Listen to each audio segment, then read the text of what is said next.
हा मी अक्रोडचा वॉलनटचा हलवा बनवलेला आहे। तर हा जर हलवा तुम्हाला बनवायचा असेल एकदम मस्त युनिक अशी डिश आहे आणि खूप छान अशी समजावून मी सांगितलेली आहे, टिप्स दिलेल्या आहेत कशासाठी बनवायचा वगैरे। तर तुम्हाला हा अक्रोडचा हलवा बनवायचा असेल तर तुम्ही माझा व्हिडिओ जो आहे ना तो सुरुवातीपासून शेवटपर्यंत नक्की पहा। नमस्कार मंडळी, आज आपण एक युनिक रेसिपी म्हणजे हलव्याची रेसिपी अक्रोडचा हलवा। अक्रोडचा हलवा म्हणजे आपण शिरा म्हणजे हलवा एक प्रकारचा शिरा म्हणतात त्याला। तर हलवा आपण कशा पद्धतीने अक्रोडचा बनवायचा ते पाहूया। मी हे अक्रोड एक मोठी वाटी भरून अक्रोड घेतले होते आणि अक्रोड आता वजनी प्रमाण नाही सांगणार कारण आपल्या गरजेनुसार आपण घेत असतो। तर मी हे जवळजवळ 1.5 तास भिजवून घेतलेले आहे। आता गरमीचा सीझन आहे, गरमीच्या सीझनमध्ये कुठलाही सुकामेवा भिजवल्याशिवाय खाऊ नये। भिजवल्यानंतर काय होतं त्यांची गरमी निघून जाते आणि जर तुम्ही थंडीच्या दिवसात बनवणार असतील तर न भिजवताही हा अक्रोडचा हलवा बनवू शकता। आणि त्यासाठी मी घेतलेले आहे पाव लिटर दूध, गूळ, गुळाऐवजी साखर आवडत असेल तर गूळ मी तुमच्या गरजेनुसार कमी जास्त घ्या, वेलची पूड घेतलेली आहे, पिस्ता घेतलेला आहे, पिस्ता ऑप्शनल आहे, तूप घेतलेले आहे 4 चमचे एवढं, ह्याच चमच्याने ह्या छोट्या चमच्याने 4 चमचे एवढं साजूक तूप आहे। तर सर्वप्रथम आपल्याला ना हा पाणी काढून घ्यायचं आहे आणि ह्याला मिक्सरला वाटून जाडसर वाटून घ्यायचे, भरड जशी काढायची आणि आपल्याला कसं रवाळ टेक्स्चर आला पाहिजे असं आपल्याला वाटून घ्यायचं आहे। आणि हा हलवा खूप शरीरासाठी उपयोगी आहे, खूप म्हणजे खूपच। तुम्हाला तर माहितीच असणार की आपल्याला अक्रोड हे कोलेस्ट्रॉल कमी करण्याचं, चरबी कमी करण्याचं काम करतं। तर असं आणि खर्चिक आहे हेही म्हणते मी तुम्हाला, अक्रोड वगैरे हे खर्चिक आहे। जर तुम्हाला अक्रोडमध्ये थोडासा गव्हाचा रवा म्हणजे लापसी रवा, तर थोडंसं प्रमाण अक्रोडचं थोडंसं प्रमाण लापसी रव्याचं घेऊन सुद्धा हा हलवा बनवू शकतात। जरी खर्चिक असलं तरी आपण डॉक्टरांना पैसे घालवण्यापेक्षा आपण घरी पण बनवून असे शरीराला उपयोगी ह्या वस्तू आहेत, हे पदार्थ आहेत सॉरी, तर तुम्ही अशा बनवून खाऊ शकता। तर चला मी बघा मस्त असं हे रवाळ असं वाटून घेतलं मिक्सरला, लगेच वाटलं जातं, पाणी वगैरे घालायचं नाही, भिजवलेलेच होते। आणि जरी न भिजवता जरी केले तरी असे एकदा दोनदा फिरवून घेतलं ना मिक्सरमध्ये तर लगेच असं रवाळ असं वाटलं जातं। अशी भरड काढून घ्यायचे किंवा खलबत्त्यामध्ये तुम्ही ठेचूनही घेऊ शकता न भिजवता केले तर, आणि जर भिजवून केले तर मिक्सरला अशी वाटून घ्या। आणि मिक्सरमध्ये जे थोडंसं उरलेलं असतं ना, लागलेलं असतं ते दूध घालून मग ते त्यामध्ये घालून घ्या जेव्हा आपण हलवा बनवू तेव्हा। आता मी कढईमध्ये पहिलं ना हे तूप घेतले, त्यातलं मी अर्ध तूप घालून घेते, सगळं नाही घालत। गॅसची आच मध्यम करून घ्यायची आणि हा हलवा बनवण्यासाठी आपण अक्रोड जे वाटून घेतलेलं आहे ते घालून घ्यायचं आणि त्याचा रंग चॉकलेटी होईपर्यंत आपल्याला परतून घ्यायचं आहे। चॉकलेटी होण्यासाठी आपल्याला गॅसची आच वाढवायची नाही मिळत, कारण गॅसची आच वाढवली तर तो रंग चॉकलेटी येईल पण करपला जाईल, म्हणून मध्यम टू लो आचेवरच आपल्याला करून घ्यायचे आणि मध्यम आचेवर। आणि आपल्याला हा एकसारखं फिरवत राहायचं आहे कारण नाहीतर हे चिकटलं जातं। अक्रोड आहे ना हे असं चिकटलं जातं, म्हणून ह्याला असं सारखं असं फिरवत राहायचं। आणि तुम्ही माझ्या चॅनलवर नवीन असाल म्हणजे चॅनल सबस्क्राईब केलं नसेल तर प्लीज सबस्क्राईब, लाईक आणि शेअर करायलाही विसरू नका। बघा असं चिकटलं जातं पण काही टेन्शन नाही, ते निघालं जातं। आपल्याला थोडंसं मग पुन्हा तूप घालायचं आणि मग ते काढून घ्यायचं, निघतं ते लगेच। होते तुम्हाला की तळाला चिकटलं तरी काही हरकत नाही, जसं जसं अक्रोडमध्ये तेल असतं आणि आपण तूप पण घातलेलं आहे तर ते सुटायला लागतं आणि अक्रोडचा रंग बदलायला जातो। आपण अक्रोड वाटून घेतले त्याचा, मग ते आपोआप बघा चिकटायचं सुटून जातं। बघा आता बघा कुठे चिकटलेलं दिसतं का? आणि तुम्हाला मी पुढे बोललेच होते ह्याचे फायदे काय आहेत। फायदे तर खूप आहेत। अक्रोड हे शरीरासाठी खूपच चांगलं आहे, कारण हार्टसाठी खूप चांगलं आहे, ब्रेनसाठी खूप चांगलं आहे, मेंदूसाठी, हृदयासाठी खूप चांगलं आहे। आणि शरीरात ज्यांना कोलेस्ट्रॉल जो चरबीचा त्रास असतो त्यांच्यासाठी पण खूप चांगलं आहे। आणि मुळात आपल्याकडे जर बाळंती नसेल तिला आपण शिरा बनवून देतो रव्याचा, लापसी रव्याचा, तर तिला अशा पद्धतीने पण शिरा एक बनवून दिला, हा हलवा बनवून दिला तर एक बाळंतणीचं हे खाद्य पण हे होऊ शकतं की बाळंतीला पण गरम खाण्याची आवश्यकता असते, गरम वस्तू आपण त्याला देतात, बाळंतींना गरम ड्रायफ्रूट लाडू देतात, तर अशा पद्धतीने त्यांना पण हा शिरा बनवून देऊ शकता।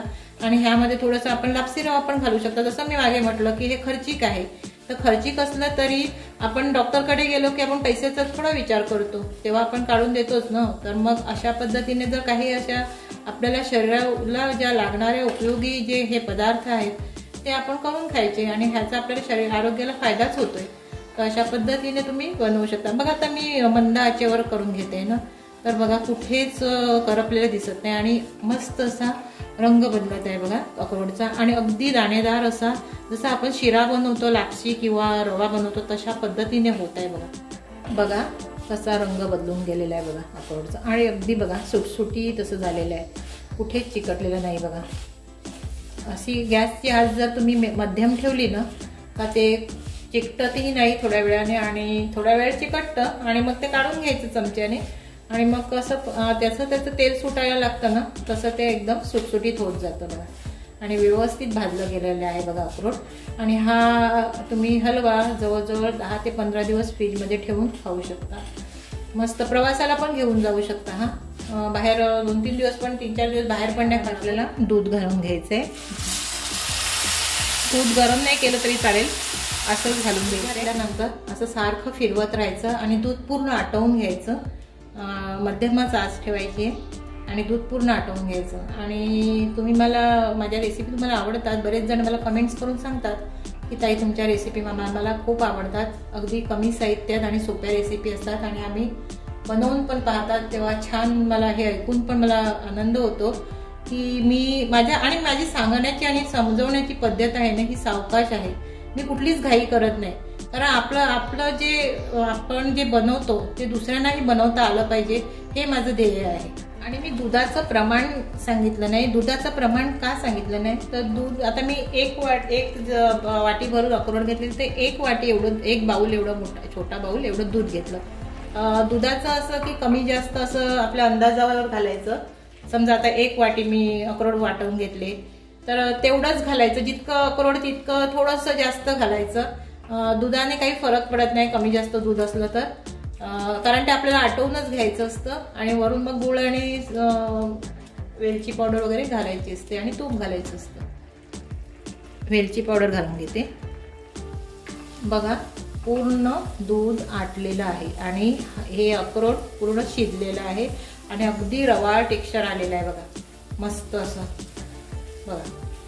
दूध बिलकुल दिसत नाही. आता आपल्याला ह्यामध्ये घालून घ्यायचे गुळ आणि अशा जरा ह्याला जवळजवळ अर्धा ते पाऊण तासाचा अवधी ह्या रेसिपीला लागतो. टोटल सुरुवातीपासून तर शेवटपर्यंत तेवढा वेळ जातोच. आणि जेवण जे आहे त्याला आपण प्रेमाने बनवलं तर प्रेमाने, जसं गोडवा प्रेमाला आहे तसा रेसिपीला पण गोडवा येतं. घाई गडबडीत बनवलेलं जेवण हे व्यवस्थित होत नाही. जर आपण मनापासून ती कुठलीही गोष्ट बनवली केली तर ती मनापासून केलेल्या गोष्टीचा काही आनंद वेगळाच असतो. तर जर कुठलीही रेसिपी किंवा कुठलंही कार्य करताना मनापासून करा तर त्याचं आपल्याला फळ बरोबर मिळतं, चांगलंच मिळतं. मध्ये आपण गुळ घालून घेऊया. साखर किंवा गुळ तुमच्या आवडीनुसार गरजेनुसार घाला. बघा गुळ घातल्यानंतर गुळ पूर्ण विरघळून घेतलेला आहे आणि किती मस्त असं बघा वाटतो का हा अक्रोडचा हलवा आहे. असं किती एकदम दाणेदार असा हलवा तयार झालेला आहे बघा, किती छान. अक्रोडला काय असतं, अक्रोडचं पण तेल सुटतं आणि त्यामध्ये आपण तूपही घातलं जातं. आता तूप मी जितकं घेतलं होतं ना तेवढं नाही घातलं मी, फक्त बघा 2 चमचे फक्त तूप घातलेलं आहे सुरुवातीला. तेच पुन्हा मी घातलं नाही कारण अक्रोडचं पण तेल सुटलेलं आहे, त्यामुळे मी तुपाचा प्रश्न नाही आला. त्यामुळे बघा किती छान असा सुटसुटीत आणि रवाळ टेक्स्चर त्याला आलेलं आहे हलव्याला आणि एवढा सुंदर हा तयार झालेला आहे. आता मी हा काढून घेते. बघा कुठेच चिकटलेला नाही आहे बघा, मी तुम्हाला बोलली होती तसंच. आणि एकदम मस्त झाली रेसिपी, माझी फेल गेलेली नाही, एकदम मस्त. आणि अशा पद्धतीने तुम्हीही बनवून बघा. आपल्या फॅमिलीला, आपल्या मुलांना अशा प्रकारचे वेगवेगळे असे पदार्थ बनवून देत जा. फॅमिली आपल्यावर एकदम खुश होऊन जाते. अक्रोडचा हलवा, वॉलनटचा हलवा मी बाउलमध्ये काढून घेतलेला आहे. पिस्ताने गार्निश केलेला आहे, ऑप्शनल आहे. ड्रायफ्रूटचाच हलवा आहे, मी असाच गार्निश करण्यासाठी म्हणून पिस्ता घातलेला आहे. आणि जर तुमच्याकडे बाळंती नसेल, ती शिरा लापसी खाऊन कंटाळते तिला, अशा पद्धतीने तुम्ही बनवून देऊ शकता. आणि घरातल्या थोरा मोठ्यांना सगळ्या मंडळींना पण तुम्ही अशा पद्धतीने एक युनिक डिश म्हणून तुम्ही एक दिवस देऊ शकता. ही एक रिच डिश म्हणून ही गणली जाते. तर तुम्ही ही बनवून ट्राय करा, बनवून पहा एकदा. आणि माझ्या रेसिपी तुम्हाला आवडतातच, मी कमेंट्स वाचतेच. तर त्याच पद्धतीने मी ही बनवलेलं आहे की तुम्हाला माझ्या रेसिपी आवडतात म्हणून काही वेगवेगळं करून दाखवायचं मला प्रयत्न मी करते. तर ही रेसिपी तुम्हाला कशी वाटली ती मला कमेंट्स करून नक्की सांगा. व्हिडिओ पाहिल्याबद्दल